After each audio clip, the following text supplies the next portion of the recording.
James, dear, there you are. I feared we were going to be late. Mrs. Preston.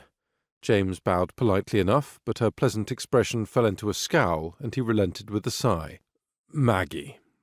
A satisfied smile curved her lips then as she met him at the bottom of the stairs. With a cluck of her tongue, she set about straightening his tie. Not that it needed the attention. Though he hadn't had a valet in years, he had long ago mastered the art of tying it by touch alone, too often in the dark. You look dashing tonight. All the ladies will swoon at the sight of you. The thought soured his already grim view of the evening ahead. Swooning ladies, and he had come across more than a few in the last couple of years, were not at all his cup of tea. "I don't know what you expect to come of this." Her brow cocked. "Of course you do." Conceived over 3 bottles of Scotch and hours of slurred conversation with Harry Brudenell, who was now his brother-in-law since his marriage to Fiona, bloody hell, the idea had been a simple one. Just to get away from it all.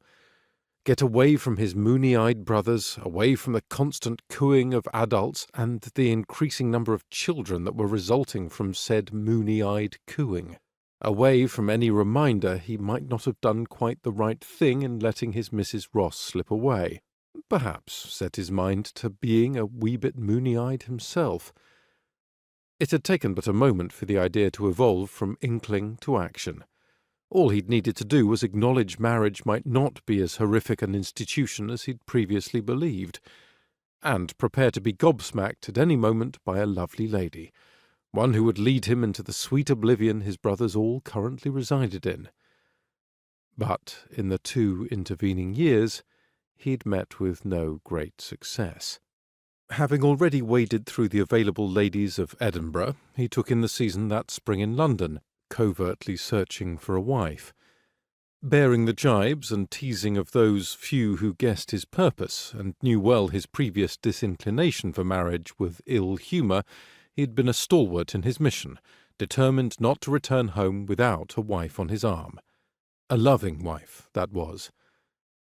His endeavour had proven more difficult than he'd anticipated.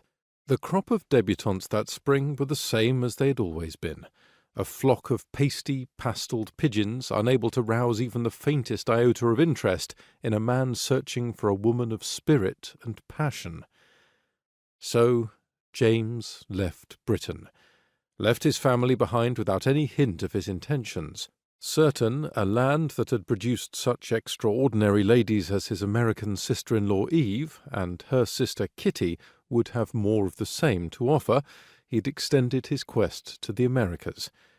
He had expected to encounter an ample number of fascinating, eligible ladies capable of providing him with a charming dance partner for life. Their mother, Maggie Preston, had, in an unlikely twist, become both confidant and matchmaker in his brash plan to find the woman of his heart with fairy-tale-like speed.